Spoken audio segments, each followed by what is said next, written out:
recognize the ranking member for opening statement. I yield to the ranking member for an opening statement. I yield back. Good morning, Madam Chair. Thank you, Madam Chairman. Distinguished gentlelady from California, Mary Bono. Gentlelady is recognized. Chair now recognizes The lady from California is recognized. I'm pleased to introduce Congresswoman Mary Bono, former U.S. Representative for California's Inland Empire and Desert Region from 1998 to 2013. Mr. Speaker, I yield myself such time as I may consume. Gentlelady is recognized.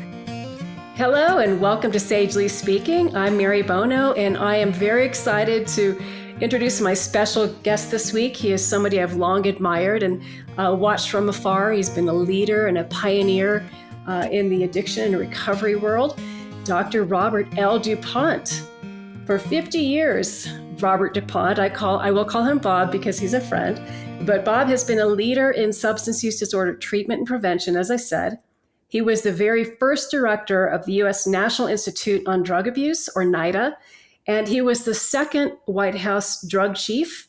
In 1978, he became the founding president of the Institute for Behavior and Health Incorporated, and his signature role throughout his career has been to focus on the public health goal of reducing the use of illegal drugs, which is what brings us here today. Dr. DuPont, Bob, welcome to Sagely Speaking, and thank you for being here. Thank you, Mary. I'm honored to be here. Well, I feel the same way about having you on our little show. I have so many questions for you, and we don't have a ton of time, but I do want to start with the modern drug epidemic. You know, when you started your role 50 years ago, my guess is you thought this would be in a rearview mirror to some degree, but we're not. It's worse than ever, correct? Yes. Tell me what your thoughts are on this. Well, first of all, let's talk about how it started.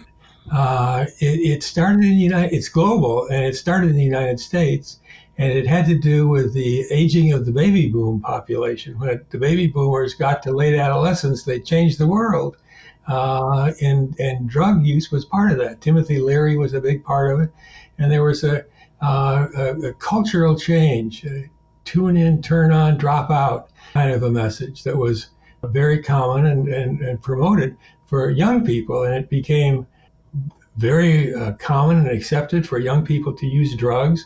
The drugs at the time, and people forget, was psychedelics. LSD was a prominent part of that experience, but also marijuana was part of it, also right from the very beginning. But it was an openness to drug use started in the United States by young people at that time. Now, there had been drug use before.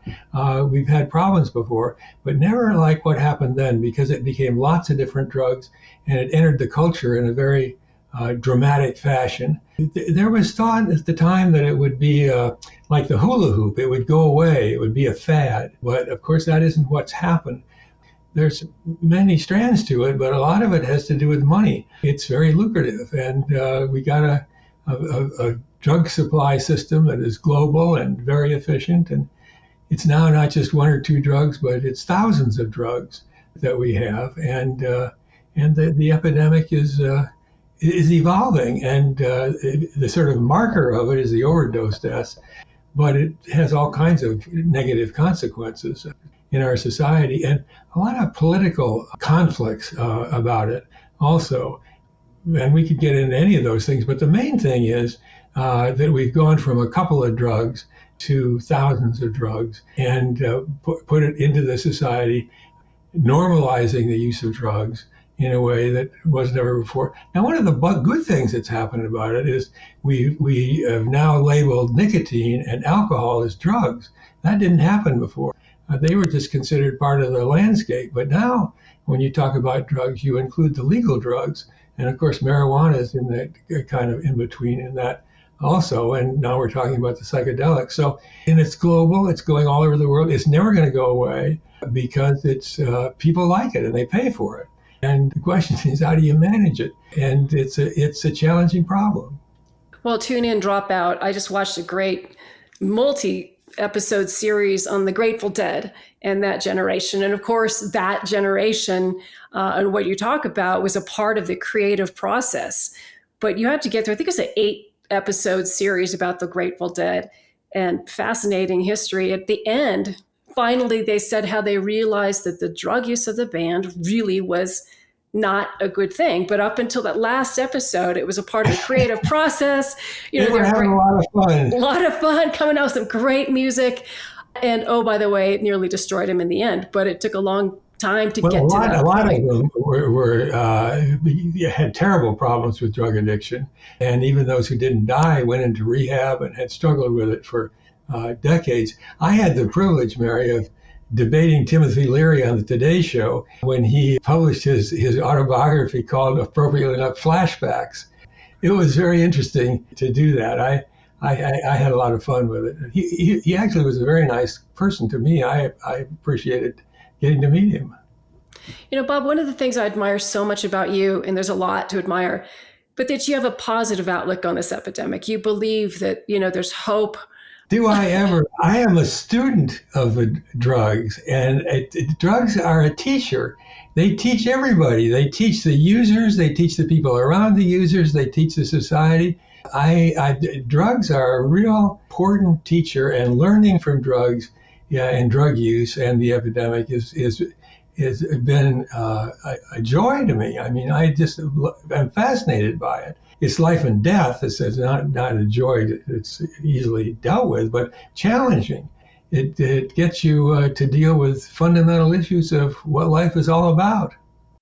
Well, this is where I was going to go with you, because what is life all about? We all know that there are holes in our heart, right? There are things we long for. There are inadequacies we feel. There's so many things, and it's so easy to fill that hole with a drug or with including alcohol, whatever it might be, the substance. But is this not the core problem, as we're trying to fill up what is missing? And is this the only solution? I love that you're smiling. It's a podcast, it's audio for the most part, but he's smiling. I'm smiling by the way you put it. It's challenging to me and very interesting. I think people use drugs not because they have a hole in their life, but because they like it. It's fun. They feel good with it, and they do it with friends who use drugs also. It's almost always now starts in teenage years, and so it's a pediatric onset illness. And I don't think it's because people are unhappy or bad or stupid or anything like that. I think it's as simple as the fact that the drugs are available and they make people feel good. They enjoy it. They pay for it. The poison, I'm calling it a poison, in terms of what it does to a lot of people. But it's also true that people do use drugs and don't have anything bad happen to them. There's the complexity of all the different drugs, and each of them has its own story. So to put them all together, I don't know. Simpler thing is it's using chemicals to superstimulate brain reward. Drugs hijack the brain reward. What's the brain reward doing in the brain? Why is that there? It's doing it to shape behavior. And the natural stimuli for brain reward are feeding and sex. And you think about what are biologically driven behaviors. You can't get more fundamental than sex and eating in terms of human motive, any organism's motivation. Animals get drug addicted just the way people do, but animals never have any access to them. There are no animal experiences with drugs. It's a purely human activity to find these chemicals that super stimulate brain reward. And so people do like them. They like them because the drugs work. They hijack the brain's reward system, and they're very, very compelling. People if people don't have any money, will prefer the drugs to food or shelter or anything else. I mean, it's a very highly motivated behavior that is going on. But Bob, the drug makers know this, right? The key is the addiction. The key, and look, this isn't unique to drugs or alcohol. I mean, it now comes with our tablets, with our smartphones, with shopping, all sorts of things that hit those centers in the brain. But the key now, the money is coming from getting people hooked, and they are targeting our children. And this is where I want you to talk a little bit more about the pediatric onset and the importance of what you believe in here in preventing kids under, is it 21 you were believing, is if you can delay? Yes. Well, it took me a while to figure out that it was a pediatric onset illness, that 90% of the first drug use occurs before the age of 18. The onset of drug use over the age of 21 or 25 is much less likely to lead to addiction, much less likely to have long-term problems. That adolescent brain is particularly vulnerable to this. And so that I understood that before, but what I didn't know until some research that we did at IBH was that there has been a steady growth in the number of percentage of kids who don't use any drugs. It used to be that everybody, all kids, it was a normal part of growing up to use alcohol and cigarettes. When I was growing up, and later on marijuana and other drugs, that was inevitable. People learned from doing, and all those kind of thoughts were in that picture. But what didn't happen, and has happening now, is a large number of kids who don't use any drugs. So if you look at high school seniors, sort of a simple place to take you to get the picture of this, the percentage of high school seniors in America in 1983 who had never in their lifetimes used any alcohol, any nicotine, any marijuana or other drugs was 3%. 97% had used. Last year, that number was 37%. 3% to 37% not using by the time any drug at all by the time they're high school seniors. That is an incredible thing. And people don't realize how big it is. A lot of the parents of today's kids remember the ubiquity of it. And they think, well, that's the same. No, it's not the same thing now as it was then. So sort of simple ideas, okay, how do we grow that percentage of the population? How do we make that more? And that's what we're doing at IBH with what we call the one choice prevention.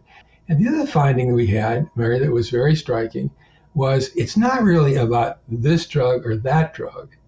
It's about any drug or no drug is where the key point is. Because once you have any drug, it opens a question about what other drugs?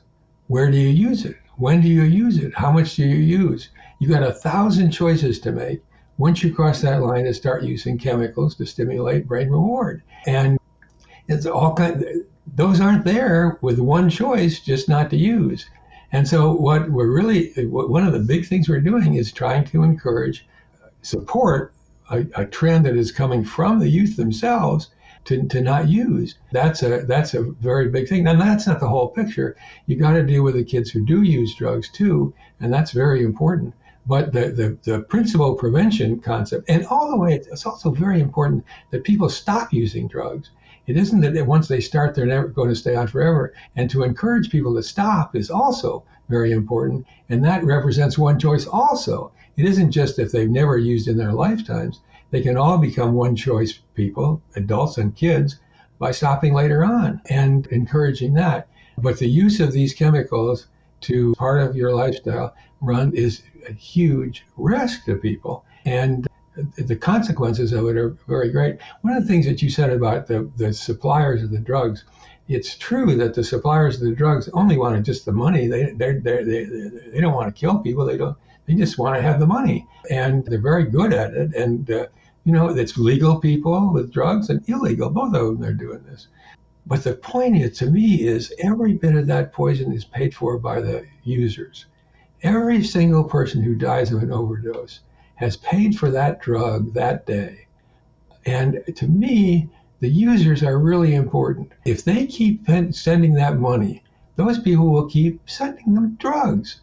You really the thing that has to stop is the money from the users to pay for the darn drugs. If they didn't pay the money, those users would go away. They'd find some other way to make money. But it's very lucrative because the users pay for it. Well, why don't they learn from the experience? Everybody who's died of an overdose has seen the headlines about fentanyl and overdose deaths. They all know about that. Well, why don't they figure that out? Why don't they stop? The answer is it's a very small percentage of the users who are dying. It's a risk of maybe like 1% a year for the users. Well, people don't learn from 1%. It's not often enough that it happens. They see so many friends who are using drugs who aren't dying. And many of them have had an overdose and been revived from it, all of which encourages the continued use. It's that continued use that puts them at risk all the time. But Bob, what I don't understand on the overdose deaths, the fentanyl poisonings, Why aren't the cartels and the manufacturers just putting in an inert ingredient other than fentanyl? Why aren't they just putting it, lacing with talcum powder or anything the way they used to? Well, I tell you why they do that. Because it sells. That's the only reason. The users buy it when they put it in. That's why they put fentanyl in with other drugs. You get fentanyl laced with other things. They're not trying to kill people. Those are their customers. They're doing it because the customers like it better than without the fentanyl. They're just moving the product. They just want the money. They don't want them to die. They just want the money, and they'll go with whatever it takes to sell it. And that's what they're doing, and they're incredibly good marketers of it, and they're diverse. They talk about Mexico and China. That's true. That's where that's coming from, but it can come from anywhere. Fentanyl can be made anywhere. If you took China out and Mexico out, you wouldn't stop fentanyl because it can come from anywhere. The money is what attracts the sellers. And as long as that money is on the table, there will be sellers to come and get the money. Well, I wanted to ask you, pivot a little bit from this to the perch that you've had.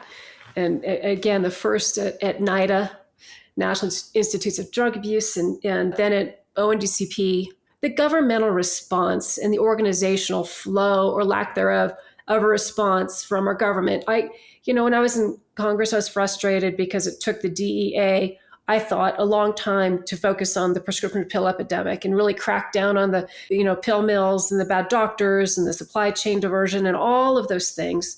But there are so many federal agencies with a role in this, and we're losing over 100,000 people a year. And what frustrates me the most, Bob, has always been not necessarily just, of course, I want prevention of drug abuse altogether. However, the fact that people make a lot of money, and I don't just mean the narco traffickers, the cartels, but the prescription drug epidemic that was legitimate, sanctioned government, U.S. businesses, and people were dying and everybody knew. And it took so long to do anything. So I know former President Trump and his administration believes, we'll see what happens in the future, but the Office of National Drug Control Policy should be a policy shop, the end. A small little 6-person shop digesting policy and making policy recommendations. You held that position. What is the way forward for the government to be more effective? Or if they can't be effective, why have them at all? And I don't mean the whole government, of course, but the agencies that are tasked with and paid for with U.S. tax dollars to do this job. What are we doing wrong? Where do we go? I know I threw a curve at you here. Well, I think I'm the only person who's known every single White House drug czar. And I have liked them all, and I think they all did a good job. And to me, it's not a partisan issue. It's not Democrats and Republicans. It's a challenge for everybody.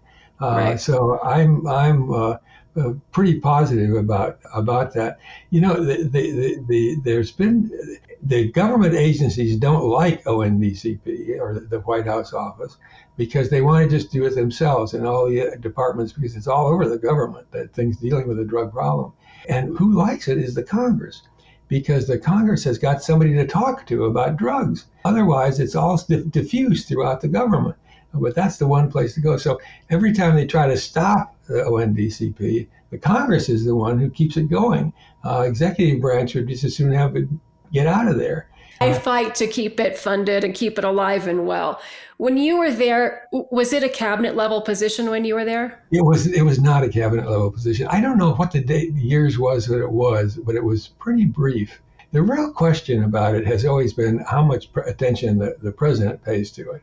And of course, that's not very much. I remember one of my favorite ONDCP directors actually said there's no oxygen in the drug issue, meaning it wasn't at the top of the list for doing things. And you got to have oxygen. You got to have that president be interested in that drug issue to be able to make that work. But you've got bureaucracies and HEW got all across the place. You were talking about DEA also and the Justice Department, but there's a lot of different people involved in it, and I think they're all doing what they can.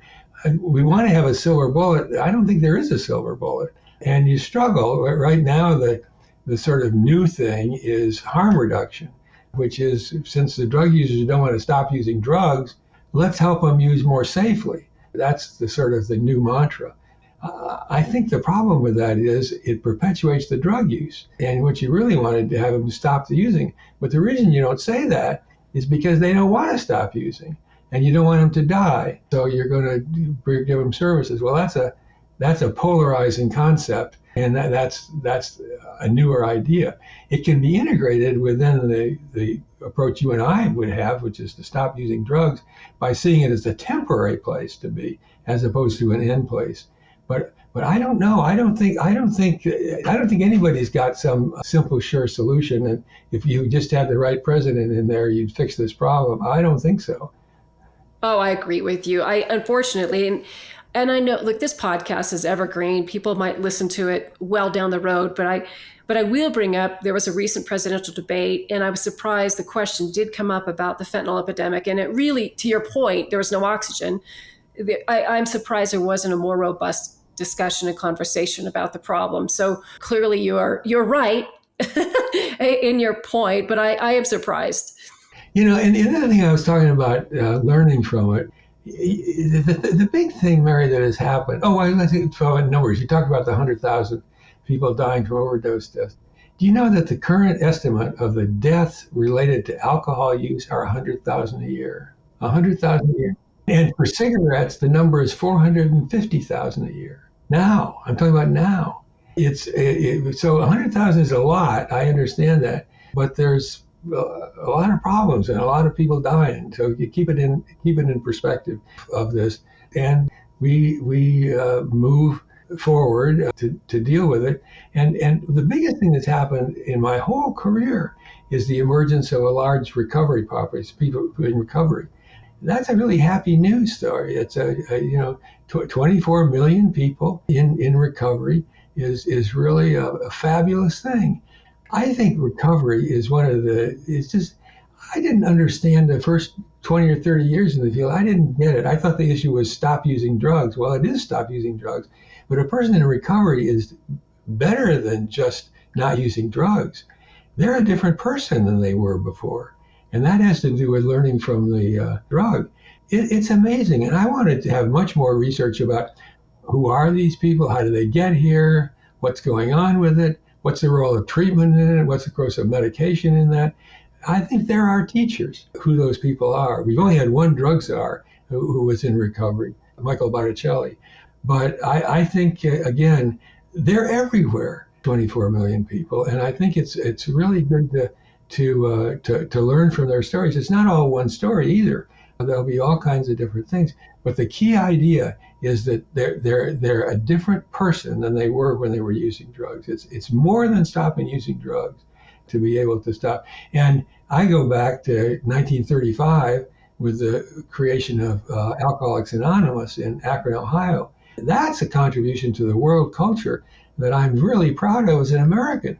And it's such a neat thing because there's no money involved in it. There's no doctors, there's no professors or whatever else. It's just people who are in recovery helping other people in recovery using a particular system. So, anybody who's listening to this podcast, what I'd love for them to do is go to a couple of meetings, talk to their friends who are in recovery about it. It's a hell of a story, and they have good things to say about it. And it shows you that there's another side to this thing coming out of it in a very positive way. It also shows that it's hard, and the relapse is a real problem. That's why people keep going to meetings, is because the relapse threat goes on in their whole lifetime. It's not just something you put behind you. For many of the people, it's a continuous threat. And at a meeting, an AA meeting, the most important person is the one who's relapsed, because they reach out to them and they all know that that's a threat to them all the time.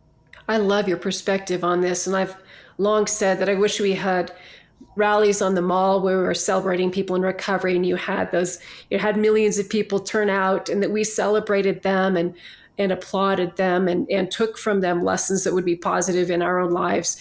But the anonymous part... I find that my patients as a psychiatrist who are in recovery were teaching me about how to live a good life. I swear to God, that is absolutely true. That the wisdom in that program, it helps everybody. Even if you're, a psychiatrist trying to help other people, you can learn something. And I learned a lot from my patients who were in recovery. And it's important to remember that AA, there's the component for family members, right? Al-Anon. Yes, absolutely. Which is critical too, because I was taught that it's a family disease, and I've kind of been witnessed that. It's also a family opportunity to learn. The family can get stronger from dealing with it together. Absolutely. The family learns from it as well as the person who's a drug user in recovery. Absolutely. And it's free and it's everywhere, and it's spreading all over the world. It's not just in America now. It's fun to participate with people in meetings in South Africa or Asia somewhere. That's amazing to me. It's from Akron, Ohio in 1935. We'll continue our conversation with our guests in just a moment, but I'd like to take this time to thank my incredible sponsors, Tamarack Resort in Idaho, America's only ski, golf, and lake resort nestled in the heart of Idaho. Whether you crave the rush of skiing down pristine slopes, shredding the trails on a mountain bike, perfecting your golf swing on the scenic golf course, or diving into thrilling lake activities, they have it all. Book your stay now at tamarackidaho.com. Lucy Pet Foods is the leader in gut health. Their formulas for life feature prebiotic balanced fiber that nourishes your dog and cat's total health. Every purchase helps support the Lucy Pet Foundation, a 501c3 charity helping animals. And get free shipping at lucypetfoods.com. Mothers Against Prescription Drug Abuse, driving solutions to prevent drug abuse and overdose deaths by focusing on prevention through education and awareness. Map to Action, dedicated to promoting smart policies that keep our communities safe and healthy. All of our sponsors can be found on our website at sagelyspeaking.com. And now, back to the show. Were you always an optimist, smiling, yes, happy I person? have had a problem with that for all my life. Crying. Yeah, but it beats the alternative in terms of having a good life. It does. Tell us, though, about your institute and what you're doing. You talked about the One Choice a little bit. That's your main focus. And how can people learn more? Well, I started out in the government, as you pointed out, and I had some pretty good success in the government. Is that what you're in recovery from, Bob? I love the government. It was great. But I found it didn't last so long as I thought it was going to be. When you get to the higher levels, your terms are pretty short, and that's not just for me, but everybody. And I started out in the District of Columbia government, and then I went to the national government. And my final days in the government, I was head of NIDA. It was a GS-18 civil service position. I had been a presidential appointment, but I was a GS-18. And Joseph Califano came in as head of HEW, so he was my boss.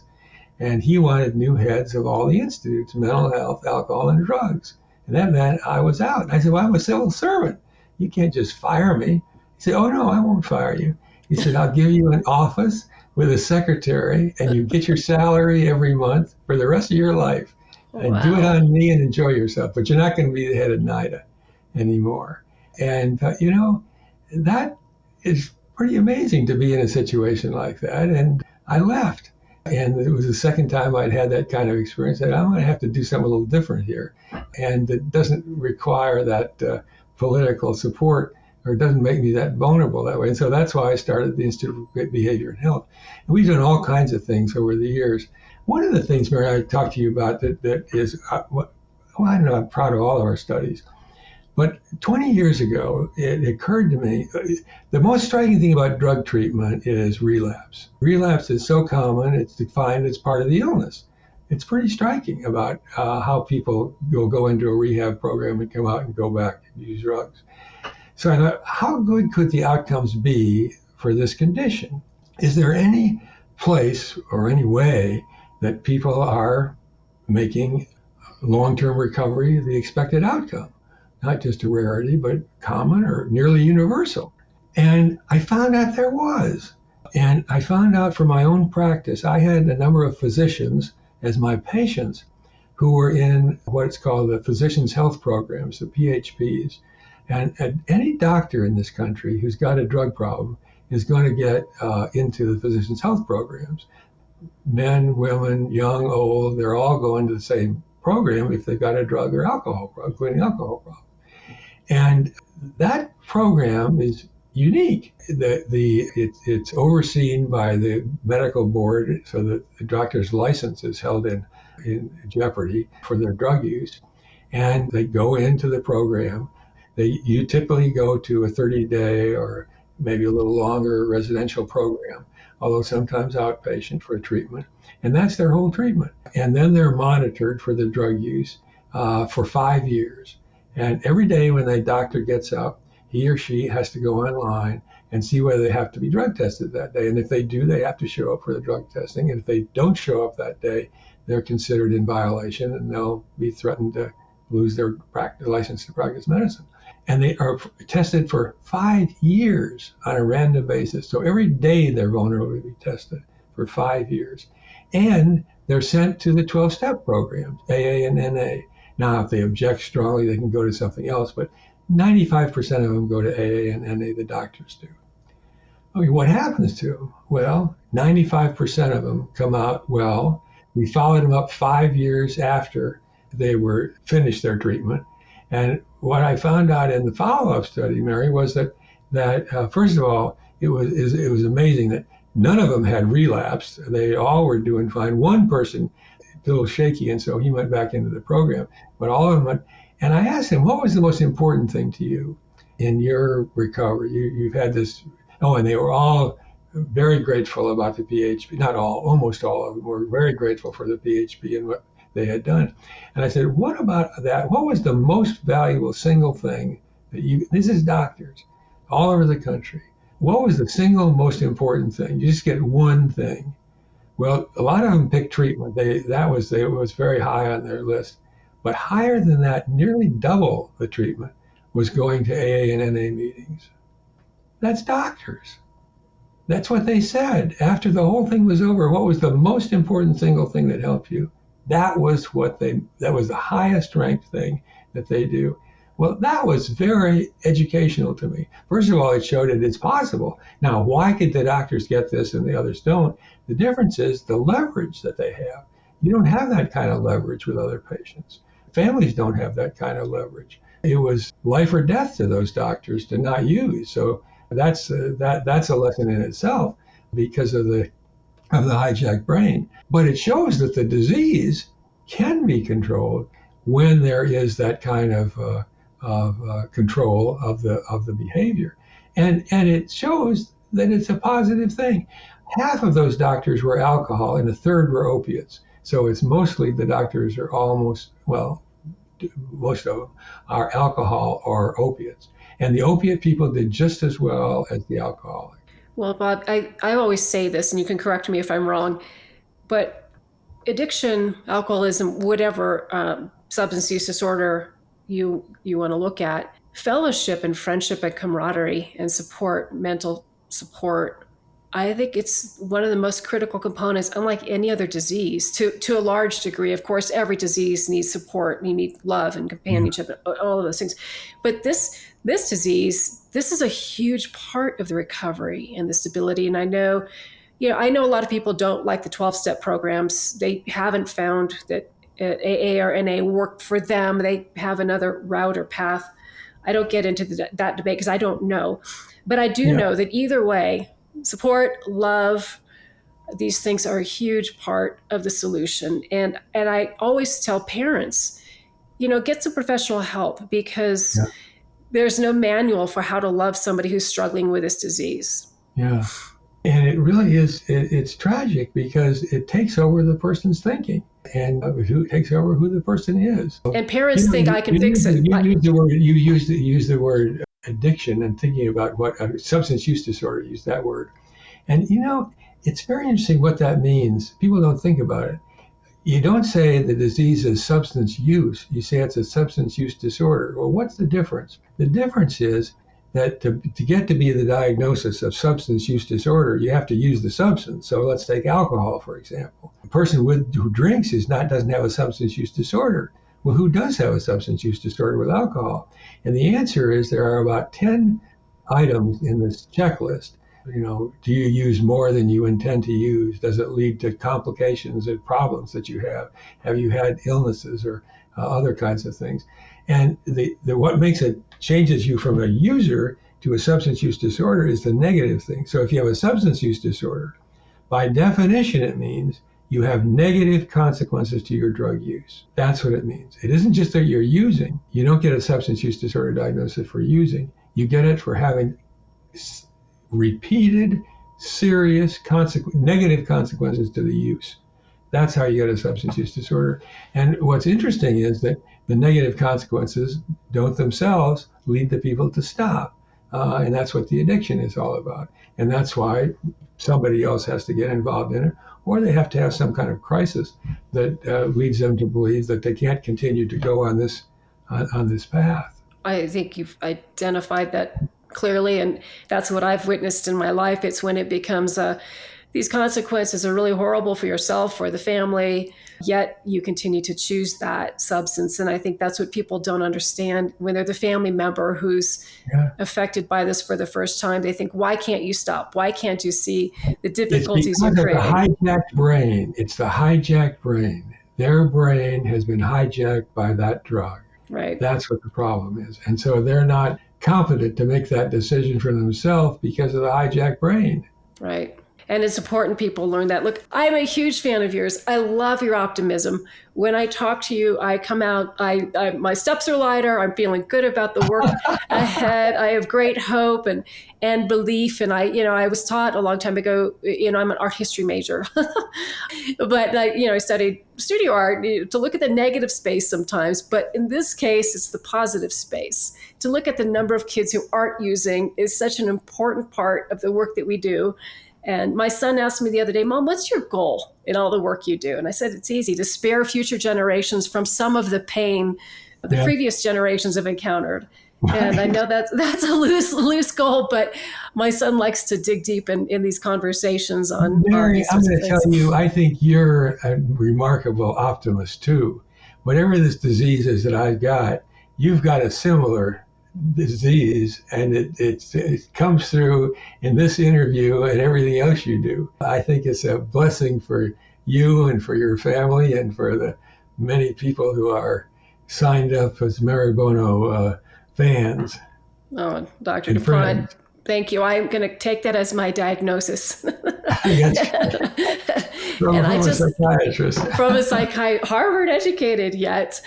I want to thank you, though, for your leadership, all the years of your service, and not only to the various governments, DC and in Washington, but just for being a leader and a pioneer and a very infectious optimist.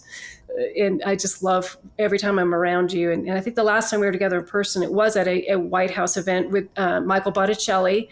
And again, what a terrific man he is, and the fact that he led. A great man. Yeah. And he's now working globally to extend the 12-step programs. Yeah, well, we meet a lot of good people in this field. But I want to again thank you very much for joining us on Sagely Speaking. I know we'll continue to talk and work together on our various efforts. So I wish you great health, and thank you again for being here. And as always, thank you for listening, and thank you to all of our sponsors, Tamarack Resort in Idaho, Mothers Against Prescription Drug Abuse, and Map to Action, and now our new sponsor, Lucy Pet Foods. So thank you again to our sponsors, and please like, subscribe, and share this podcast. If you have any thoughts, I would love to hear from you. You can reach me at hello@sageleyspeaking.com. Until next time, be well. Thank you, Mary.